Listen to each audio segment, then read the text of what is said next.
Welcome back to the Deep Dive, where we take your source material, the raw research, the historical archives, the crucial data, and turn it into fascinating distilled knowledge. And today, we are definitely diving deep. We are. We're heading to the Iberian Peninsula, stepping right into the very tumultuous late 14th century. We're looking at the reign of a king whose life reads like a political thriller mixed with a romance novel that just goes horribly wrong. It really does. Today, we are all about Ferdinand I of Portugal. And what a figure he is. We are dealing with a king of contradictions, and I mean that literally. Here's a monarch who earned two completely opposing nicknames from his own people. On one hand, you have O Formoso. Which means? The handsome. Yeah. Simple as that. The sources are clear. He had this, charisma, this popular appeal. But then on the other hand, he's called O Inconstante. The inconstant, or the fickle. Exactly. And our sources just lay it bare. A king blessed with charm, but whose impulsive nature, his catastrophic personal choices, and his constantly shifting political loyalties really defined his short but pivotal 16-year legacy. And ultimately, his decisions set the stage for one of Portugal's greatest existential crises. And the extinction of a dynasty that would ruled for over 200 years. That is a staggering contrast to be, the most admired and the most unreliable figure in the room all at once. So, okay, let's unpack this. Our documents cover his reign from 1367 to 1383, just 16 years. A very short time. And in that time, you have three disastrous foreign wars, all driven by this, impossible ambition, and then mixed in with an utterly scandalous and politically ruinous marriage. So what's our deep dive mission today? I think our core mission is synthesis. We need to see how the king's internal character flaws, that inconstancy, translated directly into fatal flaws of statecraft. So we'll look at his main political obsession, this decades-long attempt to claim the throne of Castile. We'll analyze his incredibly destabilizing marriage to Leonor Teles and how that just eroded his political capital. Both at home and abroad, I assume. Completely. And then finally, we have to show how all of these failures culminated in the single greatest disaster of his reign, the 1383 to 85 interregnum, which he absolutely failed to prevent. It nearly saw Portugal absorbed by Castile. That's a heavy, heavy legacy for a man who died at just 37. So to anchor this for everyone, let's get the essential biographical snapshot. Let's place him in the timeline. Sure. Ferdinand was born in Coimbra on October 31st, 1345. She takes the throne January 18, 1367, right after his father, Peter I. He dies young, as you said, 37 years old, on October 22, 1383, in Lisbon. And critically, he belonged to the House of Burgundy. Critically, this is the dynastic line that established and secured Portugal's independence. They'd been ruling continuously since the 12th century, around 1112. The historical weight of this fact, you just can't overstate it. So when Ferdinand died without a male heir, that direct Burgundian line became extinct. Done. I want to zoom in on that because dynastic extinction sounds so abstract, but the consequences must have been terrifyingly real for the average person in Portugal. Why was the end of this specific house so catastrophic? It was an existential threat. I mean, imagine a single ruling family defining your national identity, guaranteeing your borders for over 250 years. Portugal, it was established, but it was always under pressure from its much, much larger neighbor, Castile. So the House of Burgundy was Portuguese sovereignty. That's the perfect way to put it. Its extinction didn't just mean a change of ruler. It meant losing the foundational family that had successfully fought off Castilian claims for centuries.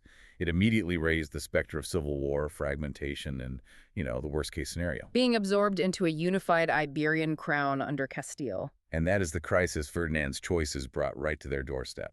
And before he was even focused solely on Portugal's immediate neighbor, our sources mention he had this brief moment of claiming another kingdom entirely. Yes, the ambition was just boundless from the very start. We call it the Gallic interlude. From 1369 to 1373, he claimed, and for a time was even recognized as, the King of Galicia. Which is just north of Portugal. Immediately north. It was contested territory, and it just shows his immediate expansive ambition. He wasn't content to just, maintain the status quo. He wanted to rewrite the map of Iberia with himself right at the center. Okay, let's move immediately to that primary ambition, the singular obsession of his reign. Part 1. Laying claim to Castile. The timing here seems inextricably linked, doesn't it? His ascent and his claim. Absolutely. The geopolitical stage was set right as Ferdinand came to power. The entire focus of his foreign policy was triggered just 2 years after he took the throne. By what? By the death of Peter of Castile in 1369. You might know him as Peter the Cruel. His death didn't just open an office. It ended the brutal, multi-year Castilian civil war between Peter and his illegitimate half-brother, Henry of Trastamara. So it created a genuine power vacuum. A huge one. And Ferdinand saw it as his golden opportunity to jump in and seize a much, much bigger prize. So he wasn't just stepping into a peaceful kingdom, he was jumping into a hot, messy post-Civil War situation.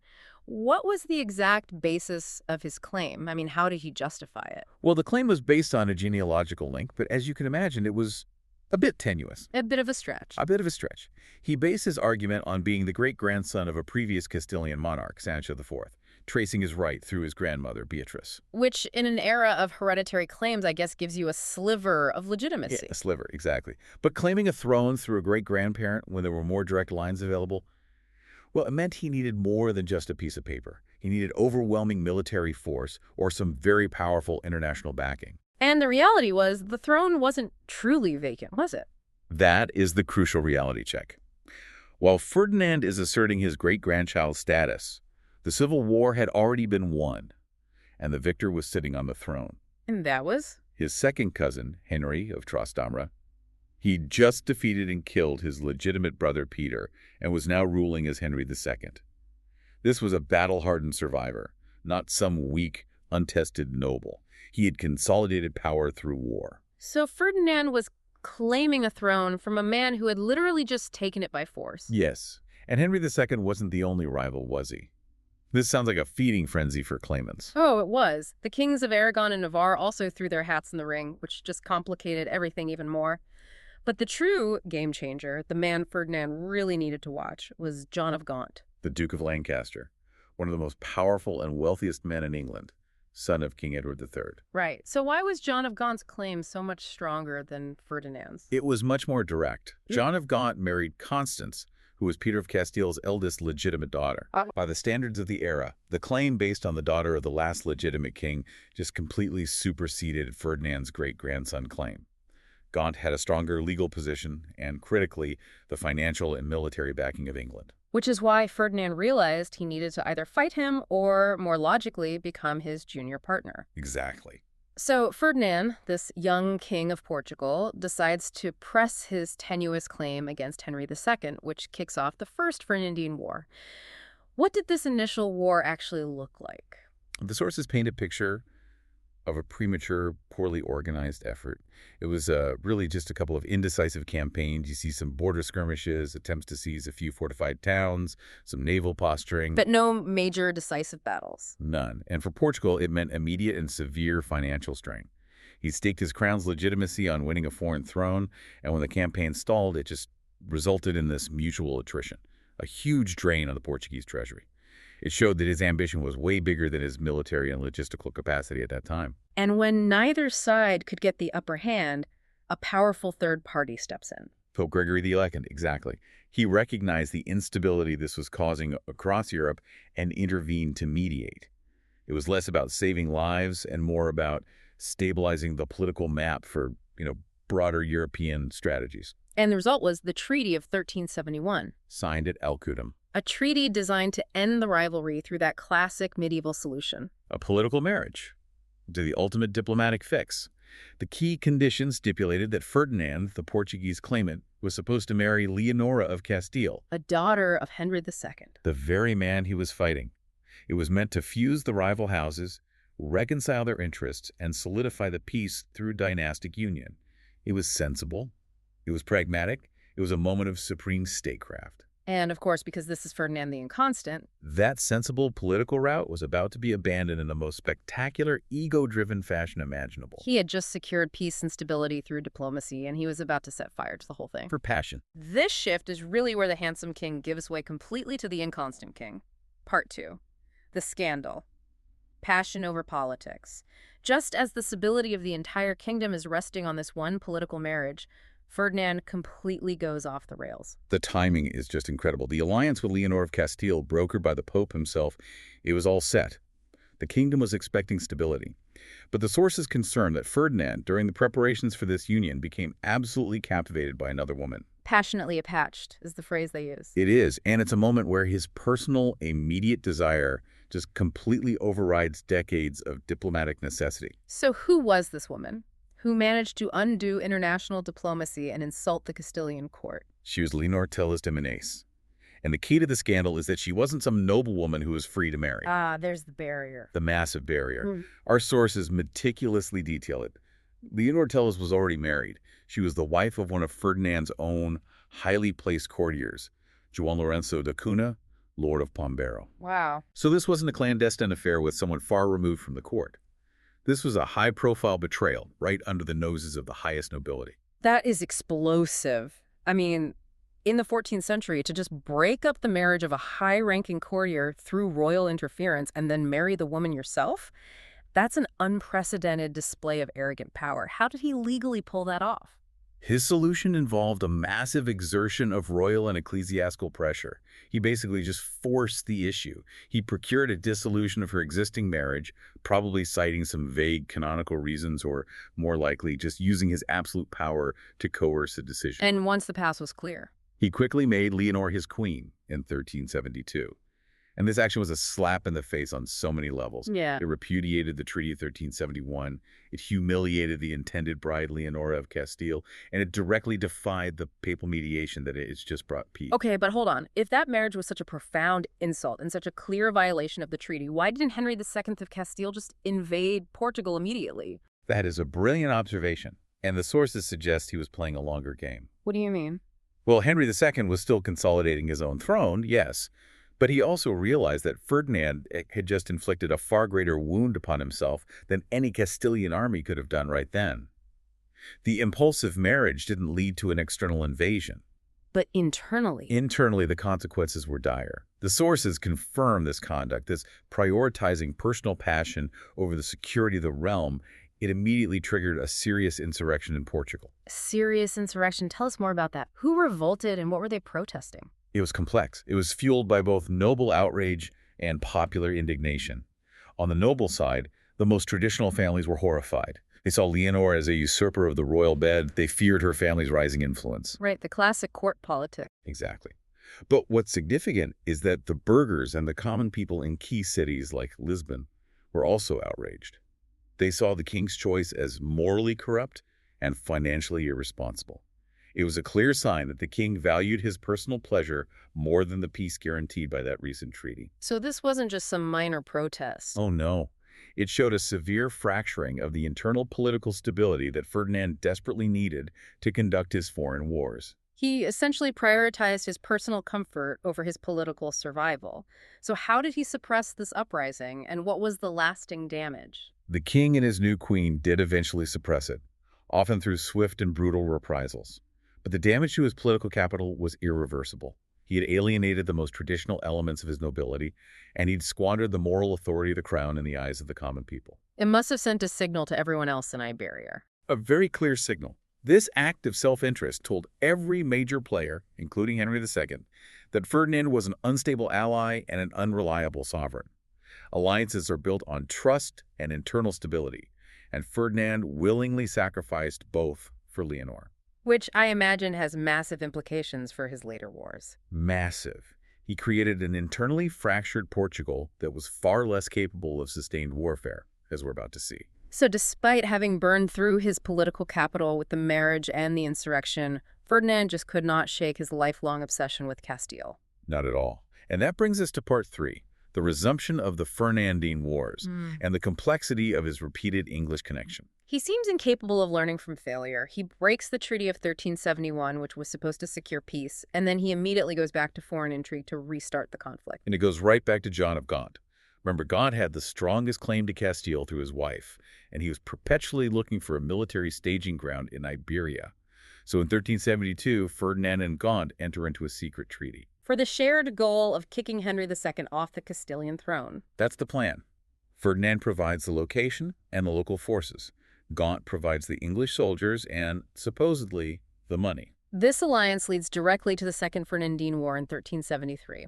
Did the combined forces of Portugal and the promised English aid finally succeed this time? No. The sources are incredibly dismissive. The war was, once again, unsuccessful. Henry II of Castile was too entrenched, too experienced, and just better funded. The alliance broke down quickly. And the subsequent peace treaty. The treaty in 1373, enforced by Castile, was humiliating for Ferdinand.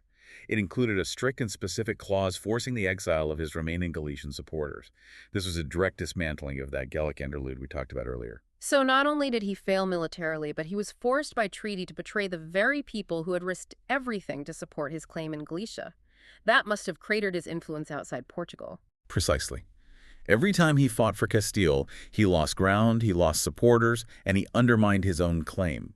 He was left in this weakened, isolated position, forced to maintain an uneasy peace with Henry II. And for 6 years, the obsession just simmered. Awaiting an opportunity, and that opportunity finally arose when Henry II of Castile died in 1379. This must have felt like divine intervention for Ferdinand and John of Gaunt. It was the moment they both needed. John of Gaunt immediately renewed his claims, mobilizing the resources of England. And true to his inconstant nature, Ferdinand, ignoring all past failures, immediately jumps back into the fray. Triggering the Third and final Fernandine War, from 1379 to 1382. This time, the ambition was matched by significant material support, or so it seemed at first. Let's focus on the logistics of this final pivotal alliance.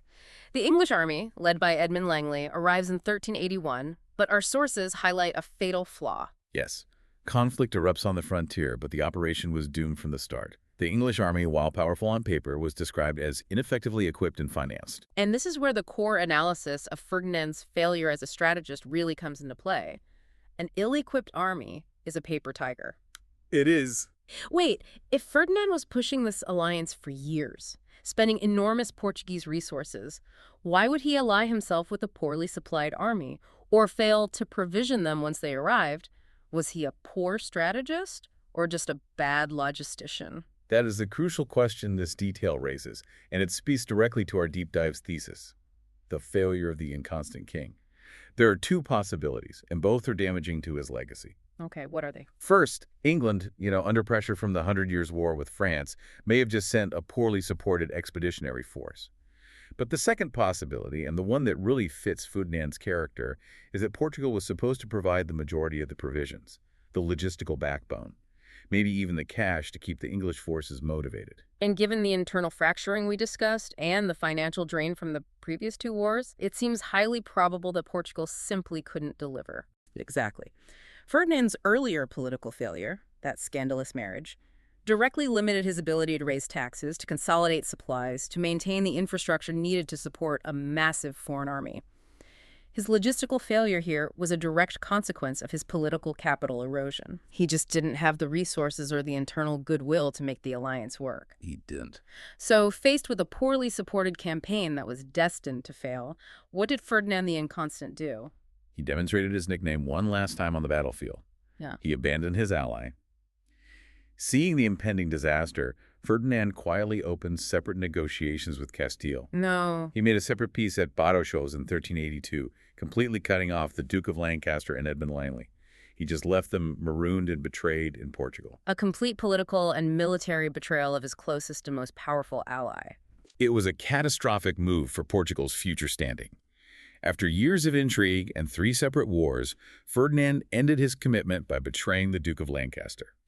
This severely damaged Portugal's credibility with England, a crucial future ally, and cemented Ferdinand's reputation across Europe for unreliable, self-serving statecraft. He spent his entire reign trying to take the Castilian crown, only to end the effort by alienating the one person who could have helped him get it. Utterly self-defeating. And that brings us to part 4, the fatal treaty that truly set Portugal on the path to crisis, the Treaty of Salvaterra. So after all that fighting, he just gives up and tries to hand Portugal over to them. The irony is absolutely devastating for Portugal. Ferdinand was finally forced to face reality. His maneuvering had been a complete failure, and he had a critical succession problem. Right, he had no male heir. Despite his personal scandal, he only had one surviving legitimate child, his daughter, Beatrice, born in 1373. With no son, the extinction of the Burgundian line was imminent, and that horrifying prospect needed an immediate formal solution. And since he couldn't fight Castile, he opted for the dynastic solution. He chose integration as his final, desperate political act. The Treaty of Salvaterra, in 1383, stipulated that Beatrice, his heiress, would marry King John I of Castile. The new king who had succeeded Henry II. Exactly. And in terms of dynastic diplomacy, the plan was structurally sound. The ultimate union of the two crowns, ensuring peace, guaranteeing Beatrice's position as queen. But securing Beatrice's future meant sacrificing Portugal's independence. This treaty was fundamentally a plan for the absorption of Portugal into a larger Castilian entity. That is exactly how the Portuguese populace and a huge chunk of the nobility saw it. The treaty did have clauses meant to protect Portugal's autonomy, like requiring a regent, until Beatrice had a son who came of age. But the ultimate goal was clear. The crowns would unite. For the common person, this must have felt like treason. It was a handing over of sovereignty to their traditional, hated rival. And before this incredibly controversial and unpopular treaty could truly take root, Ferdinand dies.